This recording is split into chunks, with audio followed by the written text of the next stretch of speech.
దేవుని నామానికి వందనాలు కలుగును గాక. വീണ്ടും ഒരു പ്രാവശ്യം കൂടെ ഈ ചർച്ചിൽ കടന്നു വരുവാനും നിങ്ങളോടൊപ്പം ആയിരിക്കാനും ദൈവം സഹായിച്ചു. അതിനായിട്ട് സ്തോത്രം ചെയ്യുന്നു. మరలా ఒక్కసారి సంఘములోకి రావడానికి మీ అందరితో కలిసి ఆరాధన పంచుకు తీరడానికి దేవుడు ఇచ్చిన కృపావాత్సల్యాన్ని బట్టి దేవునికి స్తోత్రం. హల్లెలూయా. హల్లెలూయా. ഞാൻ ഈ സഭയെ കുറിച്ച് ആലോചിക്കുമ്പോൾ സ്തോത്രത്തിൽ കവിഞ്ഞിരിക്കുന്ന ഒരു സഭയായിട്ടാണ് എനിക്ക് പലപ്പോഴും ఈ సంఘాన్ని నేను చూచినప్పుడు నాకు ఎల్లప్పుడూ కనబడేది, కనిపించుచూ వచ్చుచున్నది. ఎల్లప్పుడూ అన్ని విషయాలకి స్తోత్రం చెప్పి ఆరాధన చేసిన ఒక సంఘముగానే నేను చూసేది, అందరికీ ప్రకటించేది కూడా. హల్లెలూయా. ഞങ്ങളുടെ അവിടെ ഇങ്ങനെ എല്ലാ കാര്യങ്ങൾക്കും സ്തോത്രം പറയുന്ന ഒരു സ്വഭാവം ഇല്ല. അത് ഒരു കുറവാണ്. ശരിക്കും സ്തോത്രത്തിൽ കവിഞ്ഞിരിക്കണമെന്ന് బైబిల్ ప్రత్యేకం ఎడుతూ പറയും. మా సంఘానికి ఈ సంఘానికి మేము పోల్చుకు తీరితే మా సంఘములో ఇలాగ స్తోత్రాలు చెప్పడం చాలా తక్కువ అయిపోయింది. ఎవరు చెప్పడానికి కూడా ప్రయత్నం చేయరు. కానీ బైబిల్ అలా కాదు చెప్పేది. ఎల్లప్పుడూ ఎడతరగా దేవునికి ఏం చేయాలి, కృతజ్ఞతాస్తుతులు అర్పించాలని చెప్పుచున్నది. ఆ విషయంలో ఈ సంఘం పద్ధతి పాటిస్తున్నది కాబట్టి దేవునికి స్తోత్రం. Praise the Lord. హల్లెలూయా.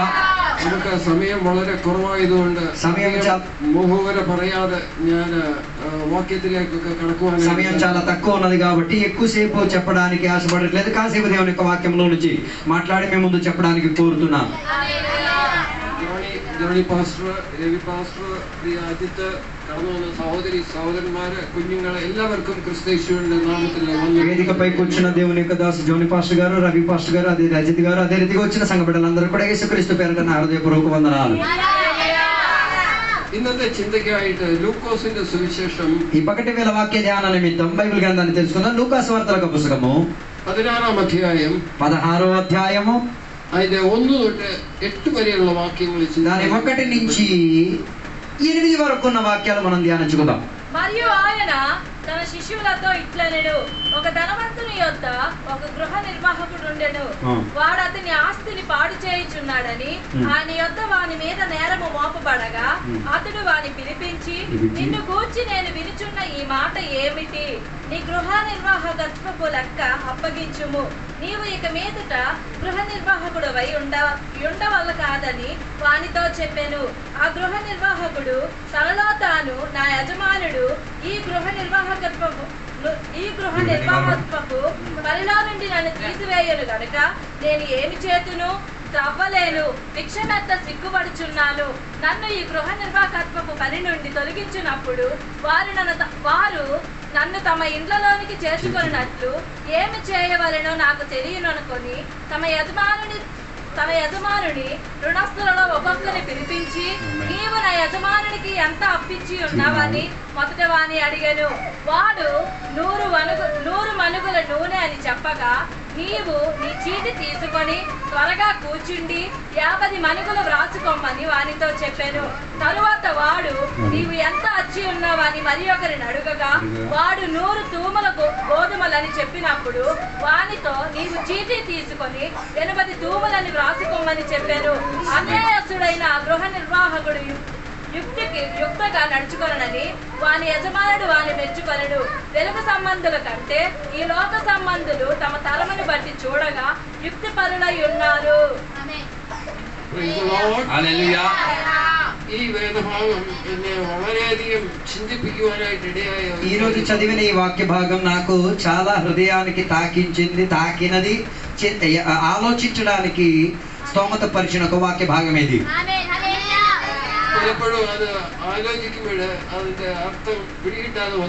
చాలా సార్లు చదివేటప్పుడు దీని యొక్క అర్థం ఏంటిదో నాకు అర్థం కాలేని ఒక స్థాయి నాకు ఉండేది. విశేషాలైన వాక్యం అనీతియుల కార్యస్థితి బుద్ధియోడే దాని 8వ వచనం చెప్తున్న ఒక మాట మీరు చూడండి. అన్యాయస్తుడైన ఆ గృహ నిర్వాహకుడు యుక్తిగా నడుచుకొనేనని వాని యజమానుడు వాణ్ణి మెచ్చుకొనేను. వెలుగు సంబంధుల కంటే ఈ లోక సంబంధులు తమ తరమును బట్టి చూడగా యుక్తి పరులై ఉన్నారు. അനീതിയുള്ള കാര്യസ്ഥൻ ബുദ്ധിയോടെ പ്രവർത്തിച്ചതുകൊണ്ട് യജമാനൻ അവനെ പുകഴ്ത്തി എന്നാണ് എഴുതിയിരിക്കുന്നത്. నీతియుక్తముగా పనిచేసి తీర్చాడు కాబట్టి యజమాని దగ్గర నుంచి ప్రతిఫలాన్ని పొందుకు తీరాడన్నమాట బుద్ధి కలిగిన వాడు చేశాడు అన్నట్టుగా కనబడుతున్నది. హల్లెలూయా. അതിന്റെ തുടക്കത്തിൽ എഴുതിയിരുന്നത് ഈ കാര്യസ്ഥനെ ജോലിയിൽ നിന്നും പിരിച്ചുവിടാനായിട്ടാണ് ആ യജമാനൻ വരുന്നത്. తొలిగా మనం చదివితే మొదటి భాగంలో చూస్తే ఆ పనివాడిని ఆ పని నుంచి పంపించేద్దాం అనుకున్నాడు యజమాని. കാരണം అయాళ് ఆ యజమానిന്റെ സ്വത്ത് నానావిధమాకి കളഞ്ഞു. కారణమేమనగా ఆయన యజమాని యొక్క సంపాదనలను నాశనం చేశాడు, వ్యర్థపరిచి తీరాడన్న కారణంతో దానిని ఆయనలో పనిలోంచి తీసేద్దాం అనుకున్నారు. അങ്ങനെ പിരിച്ചുവിടാനായിട്ട് വന്ന ഒരു യജമാനൻ ഈ കാര്യസ്ഥന്റെ ബുദ്ധിയോടെ പ്രവർത്തിച്ചതുകൊണ്ട് ఆ యజమాని అవనే పొగల్చి అలాగా తోలేద్దాం అనుకున్న వాడిని, పంపించేద్దాం అనుకున్న వాడిని అనుకున్న ఆయనకి అవకాశం దొరికేసరికి మరలా తన పనిని చక్కబెట్టుకొని బుద్ధితో పని చేయగలిగి తీరాడు. ఈ కార్యస్థൻ ప్రవర్తించ ഒരു 4 കാര്യങ്ങൾ ఇన్ని చింతిపానాയിട്ട് താല്പര്യം. ఆ పనివాడు చేసిన 4 విషయాల గురించి మేము ముందు పెట్టి కూర్చుండిపోతాను. അതിൽ ഏറ്റവും പ്രധാനപ്പെട്ട കാര്യം ബുദ്ധിയോടെ പ്രവർത്തിച്ച ഒരു കാര്യം. మొదటిగా ఆయన చేసిన పని, ఏ పనిని ఆయనకు అప్పగించబడ్డాదో బుద్ధి వివేకం ఉపయోగించి దానిని ఉపయోగించుకున్నాడు. రెండోదిగా చెప్పించినది, పెట్ടെന്ന് ఆ కార్యస్థన్ ప్రవర్తించు ఎന്നുള്ളതാണ്. రెండోదిగా చెప్పబడిన మాట త్వరగా హఠాత్తుగా వెనువెంటనే ఆ పనులను ప్రారంభించాడు. മൂന്നാമത് ആ കാര്യസ്ഥൻ ചെയ്തത് കടംപെട്ടവർക്ക് എല്ലാം ഇളവ് ചെയ്തു. మూడోదిగా ఆయన చేసిన పని ఏంటిది అంటే, ఎవరికి ఆయన అప్పు కలిగేటట్టుగా ఉండేవాడో, ఇచ్చుకోవాల్సినట్టుగా ఉండేదో వాటిని వివేచించుకొని ఇచ్చుకోవాల్సిన వాడికి తగ్గట్టుగా ఆయన ఇచ్చుకున్నాడు. హల్లెలూయా. അതിന്റെ 4ാമത്തെ കാര്യമാണ് ഏറ്റവും പ്രധാനപ്പെട്ട കാര്യം. 4వదిగా ఉన్న ఒక విషయమే దాంట్లో ప్రాధాన్యత చెందేది. యజమానినే మనసులాకియ ഒരു കാര്യസ്ഥനായിരുന്നു ఆ కార్యస్థൻ. యజమానికి అర్థం చేసుకునే ఒక మంచి పనివాడి లక్షణాన్ని చూపించాడు.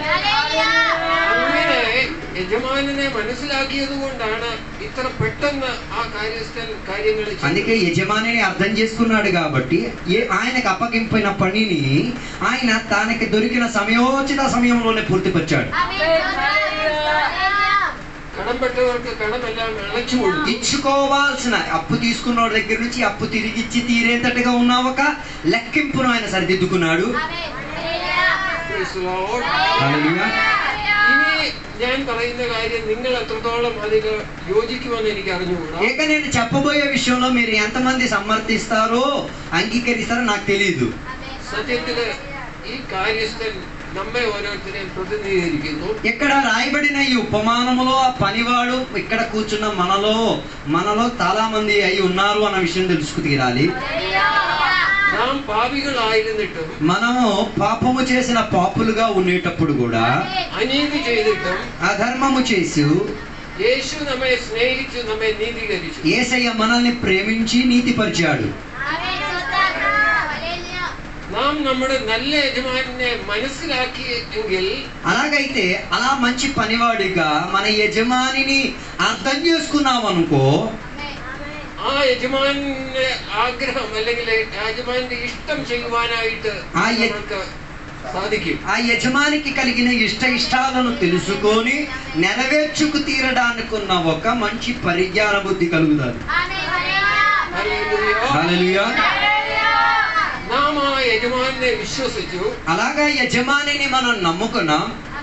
ആ യജമാനൻ നമ്മെ നീതീകരിക്കുമെന്ന് വിശ്വസിച്ചു. ఆ యజమాని మమ్మల్ని నీతిమంతులుగా మారుస్తారని నమ్ముకున్నాం. അങ്ങനെ ആ യജമാനെ നാം സ്നേഹിച്ചു കഴിഞ്ഞപ്പോൾ ఆ యజమాനൻ നമ്മുടെ అనీతిയെല്ലാം, ఆ యజమానిని ప్రేమించడానికి ప్రారంభించేసరికి మనకున్న అతిక్రమములన్నిటిని కూడా ఒక్కొక్కటిగా ఆయన రుణమాఫీ చేయగలిగి తీరాడు. ഈ അധ്യായത്തിലെ തുടർന്നുള്ള 2-3 വാക്യങ്ങൾ കൂടെ വായിക്കാം. അതിന്റെ 9, 10, 11 వాక్యങ്ങൾ. దాని 9, 10, 11 వచనాలు కూడా కలిపి చదవండి. నీకు స్నేహితులను సంపాదించుకొనుడి. ఎందుకనగా ఆ సిరి మిమ్మును వదిలిపోవునప్పుడు వారి నిత్యమైన నివాసములలో మిమ్మును చేర్చుకొందురని మీతో చెప్పుచున్నాను. మిక్కిలి కొంచెములో నమ్మకముగా ఉండువాడు ఎక్కువలోను నమ్మకముగా ఉండును. మిక్కిలి కొంచెములో అన్యాయముగా ఉండువాడు ఎక్కువలోను అన్యాయముగా ఉండును.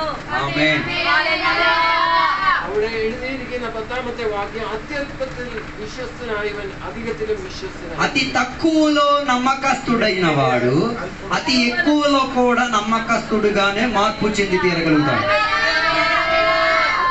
అత్యల్పത്തിൽ నీతి కట్టవన్ అధికത്തിലും నీతి కట్ట. అతి తక్కువలో నీతియుక్తం కానివాడు అతి ఎక్కువలో కూడా అనీతిమంతుడుగా నీతియుక్తం కానట్టుగానే ఉంటాడు.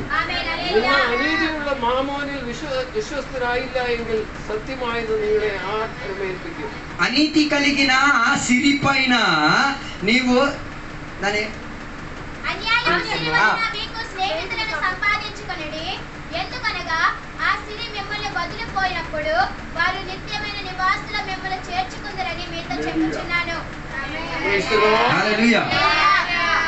നമ്മുടെ ഈ ക്രിസ്തീയ ജീവിതത്തിൽ നമുക്ക് എല്ലാവർക്കും കഴിവുകൾ ദൈവം തന്നിട്ടുണ്ട്. క్రైస్తవ జీవితంలో దేవుడు మనకందరికి తలాంతులను ఇచ్చారు. ഒരു വിധത്തിൽ അല്ലെങ്കിൽ മറ്റൊരു വിധത്തിൽ കഴിവുകൾ തന്നിട്ടുണ്ട്. ఒక విధముగా ఇంకో విధంగా దేవుడు మనకి తలాంతులను అప్పగించారు. നാം ആ കഴിവുകൾ വിശ്വസ്തമായിട്ട് ഉപയോഗിക്കേണ്ടി. ఆ తలాంతులను నమ్మకయుక్తంగానే నా వాడుతున్నది.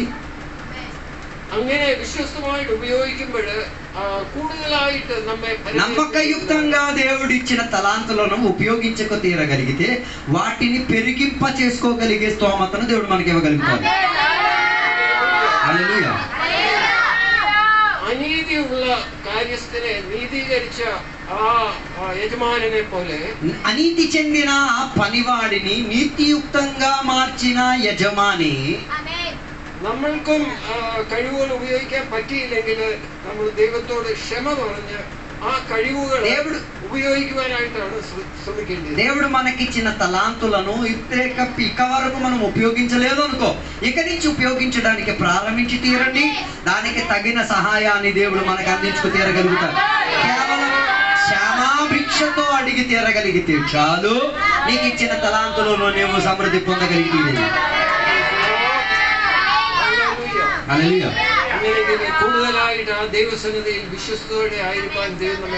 అలాగైతే ఇంకా అధికంగా శ్రేష్టంగా దేవుని యందు నమ్మకస్తులుగా ఉండి దేవునిలో ఏం చేద్దాం, పని చేద్దాం, ప్రయాసపడుదాం. అలా దేవుడు మనల్ని సహాయపరుస్తాడు. నా మాటలు నేను ముగించుచున్నాను.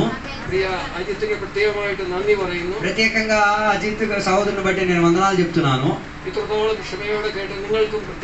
అదే రీతిగా ఇంత జాగ్రత్తగా దేవుని యొక్క వాక్యం పరిశోధించుకొని విన్నారు కదా, దాన్ని బట్టి మీకు కూడా నేను కృతజ్ఞతాస్తుతులు చెల్లించుకుంటున్నాను.